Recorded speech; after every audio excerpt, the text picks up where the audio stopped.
The history of the Missionary Church began in 1969 with the merger of two other groups. They themselves were mergers of other groups. That led to a diverse group of people that have a singular mission, the establishment of local churches here locally in our nation, but also all around the world. I was in an interview before accepting this position. A sweet lady who had been part of this group for a long, long time told me her story that I'm part of a small church in a rural community. Our church will never be able to plant a church. What is our role? And I remember telling her, it breaks my heart the way that you have heard that your church can't do this. Every church in every community can multiply disciples and can form small little churches that come out of that. What would it look like if all 500 churches in the Missionary Church were actively involved in some way in the multiplication of churches?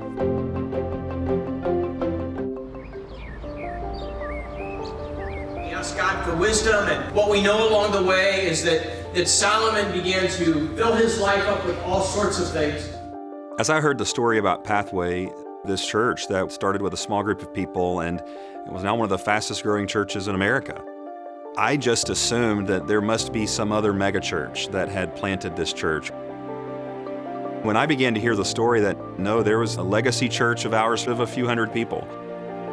Avalon at that time was a church of 400.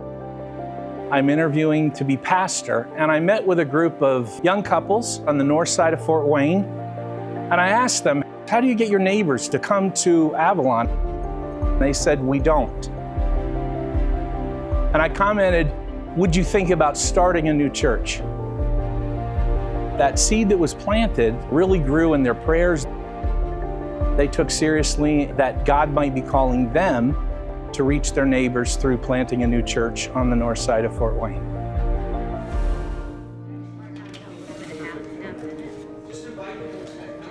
Pathway is kind of a church with many parents.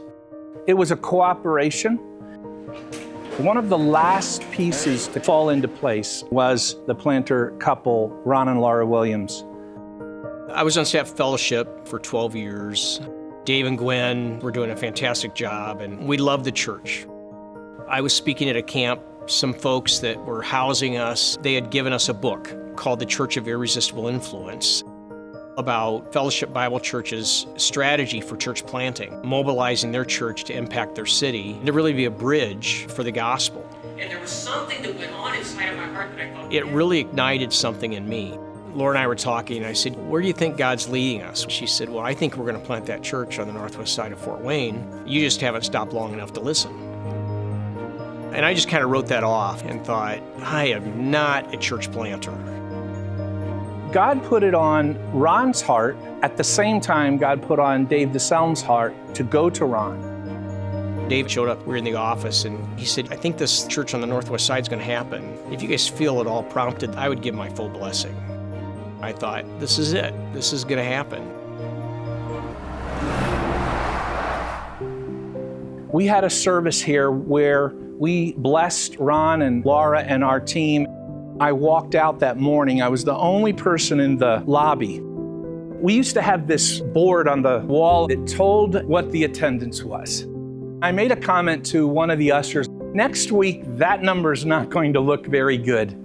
And he said, you think anyone would notice if that sign fell down? The sign accidentally fell down and nobody missed it. On the way home, one of my daughters was in the back seat of the car. It was just the two of us. She was probably in third grade. She said, Dad, why are all of my friends leaving Avalon? And I said, why do you think they are? And it was kind of quiet for a minute. She said, I think it's because there are some people that don't know Jesus, that live far away from our church. And my friends are going there to make sure they know about Jesus.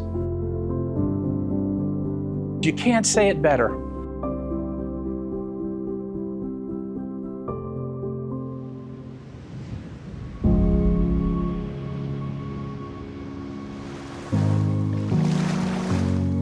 There was a lot of internal resistance in me. Are we willing to step out of the boat the safe zone and step into the unknown. Throughout the stories of the Gospels, Jesus is calling his disciples to uncomfortable situations.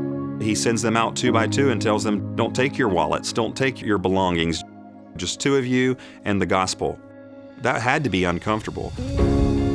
Jesus told us, go into all the world and make disciples. We just knew that we were trusting God. We didn't know where that was going to lead. We were just going to trust him one step at a time. We were at Carroll High School when we first started. We did everything wrong as a church plant, and I would say probably as a church planter.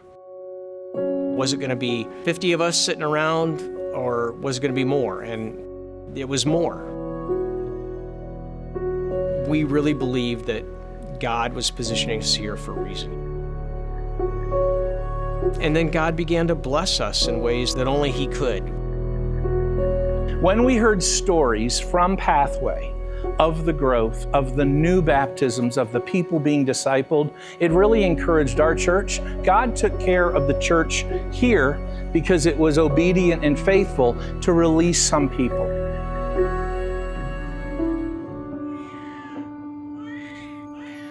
The reality is multiplication hurts. Any female who has multiplied through childbirth knows it's painful. The way the starfish multiplies is getting broken into pieces, and then more starfish come from it. We oftentimes think that church planting is going to be a division, so we're afraid of it. But if we embrace the reality of the multiplication of disciples in churches, then the sacrifice becomes worth it. It's like my wife saying, yeah, you kind of forget the pain of childbirth once you have your baby. The joy far overshadows the sacrifice. Years later, Pathway was now fully grown. Ron invited me to come and speak. And I was standing in the lobby. A woman came over and the conversation turned to Pathway. She was telling me the story, how some churches came together and a planter came. Ron came over and Ron introduced me. This is Jeff. He played a role in Pathway's history. And then she was apologizing. I said, no. You brought such joy to my heart.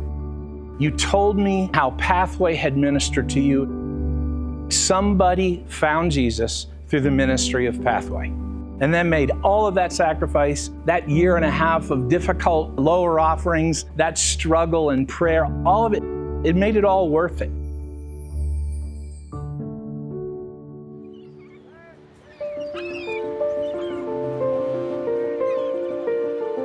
A 127 years ago, a handful of people gathered in a tent in Bern, Indiana, with a vision and a dream.